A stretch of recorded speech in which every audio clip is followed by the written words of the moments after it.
6 Days in Fallujah, guys, is a very controversial game that was cancelled back in 2009 with a wave of bad publicity and a bunch of other things. Konami canned the game, and what's now coming back, 2021, it's going to release on consoles and PC, supposedly this year. And again, controversy strikes again. Let me take you through what's recently happened here. So, where the controversy stems from is that the game recreates the intense and chaotic moments of the Iraq's Second Battle of Fallujah, where nearly 800 Iraqi civilians were killed. So that's not enemies, that's not threats, that's civilians. That's one of the biggest parts, and there's also many other horrific details about this war that a lot of people don't know. Very serious stuff. And putting that into a game has never really been done in this documentary style. They're blending in interviews with the real-life soldiers and putting that with gameplay. Now, we haven't seen any gameplay. We don't know how they're going to portray this stuff, but we do know that these interviews are pieced within these missions. And that's, again, new ground for gaming, and it's much different to just watching a documentary or watching a movie, because you're actually going to be playing as these soldiers as they recollect what happened. That might have serious implications to some people playing, and that may have some side effects on some people. It really might. There's a lot of people on both sides of the fence. Some people don't want to see this game come out, they want to boycott it, and others that really want to check this out, some Marines, some not, and want to see how they do this thing. And an interview with Polygon, the CEO of Victoria. Now, Victoria are the publisher, the new publisher for this game. Now, Peter Tamti, I think that's how you say his name, he's the CEO. This is what he had to say a few weeks ago. For us as a team, it is really about helping players understand the complexity of urban combat. It's about the experiences of what that individual that is now there because of political decisions. And we do want to show how choices that are made by policymakers affect the choices that a Marine needs to make on the battlefield. Just as that Marine cannot second guess the choices by the policymakers, we're not trying to make a political commentary about whether or not the war itself was good or a bad idea. That's what he said several weeks ago. Now the publisher's done a 180, and a tweet came out within the last 24 hours. Here's the statement. We understand the events recreated in 6 Days in Fallujah are inseparable from politics. Here's how the game gives voice to a variety of perspectives. The stories in 6 Days of Fallujah are told through gameplay and documentary footage featuring service members and civilians with diverse experiences and opinions about the Iraq War. So far, 26 Iraqi civilians and dozens of service members have shared the most difficult moments of their lives with us, so we can share them with you in their words. The documentary segments discuss many tough topics, including the events and political decisions that led to the Fallujah battles, as well as their aftermath.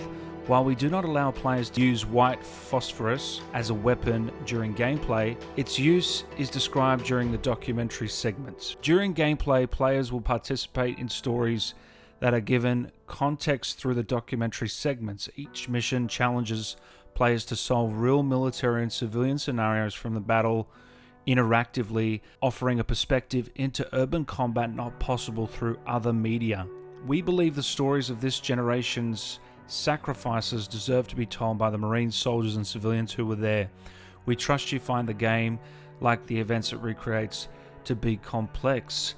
Very controversial. They've done a 180 now, saying that it is political and they can't get away from that. And this is where some people get a little bit annoyed, and they don't want this game to mismanage the seriousness of the situation and what happened. They want everything to be treated with respect, and some of the marketing and some of the messaging here from interviews and here is just causing some people to feel a little bit iffy on the whole thing. Again, it's a very interesting topic that many of you listening now will be on one side or another. Or maybe you're sitting on the fence about this game and waiting for it to come out. Again, we don't know much about the game. We've seen one trailer and we've had a couple of interviews. We have not seen how a mission plays out. I'd love them to just show us one mission, upload a section of this game so we can actually see how this thing plays out. And ultimately, whether you think what they're doing is right or wrong, the marketing side of things is creating headlines. I'm making a video on it for one. News outlets are covering it. The game's getting a lot of publicity again. More negative than positive though, but does that hurt the bottom line? I don't know. Again, there's a lot of controversy in a number of ways surrounding this game, and I'd love to know what you guys think in the comments. Where do you sit on this subject? Do you want to play the game? Are you boycotting it? What do you think of their statements leading up to this release that is supposedly this year? Again, we've never seen a experience this immersive with the, as they said here, 26 Iraqi civilians and dozens of service members have shared their difficult moments. So we're going to be seeing a lot of different perspectives, again, from civilians and Marines. So maybe there's a mission where we're playing as a civilian. I'd be interesting to have a Marine on to talk about this with myself, several Marines. Now, I remember there was a interview, I think it was on Mashable, with Marine Rich Drayling, and he said video games are a form of media that he didn't completely understand. He wasn't familiar with them growing up and didn't understand the depth that the generations younger got from video games and how it might impact them, but he was willing to entertain the idea that it will make an impact on them. And that's why he will stand behind it, and he hopes it's received well.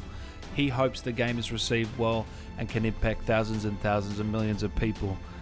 So there's Marines that are supporting the game as well. Again, Marines and civilians very heavily involved in the storytelling of this game and showcasing the events. But it's developed by Highwire, and they've got ex-Bungie devs, Halo lead designer Jamie Grisema, I think that's how you say his name, and composer Marty O'Donnell. So there's some big names behind this game as well, and will it come out this year? With COVID, I think it might get pushed to next year, but you never know. I don't know how far they're through in development. So again, we haven't seen gameplay, and it's now March. If we don't see gameplay in the next few months, I'd be iffy on it. And the fact that I don't know how long this game is either. It might only be a 4-hour game. We don't know. It might be 8 missions that are 30 minutes each. Who knows how long this game could be? 10 hours. So we just have to wait and see. Although there was some footage, third-person footage, that was shown years ago. They've said that that's nothing like the new game. The new game is first-person, an immersive first-person experience. So again, guys, let me know what you think of the game down below. I'm very interested to hear your thoughts. Very, very interested. Thanks as always, and I'll see you in the next video.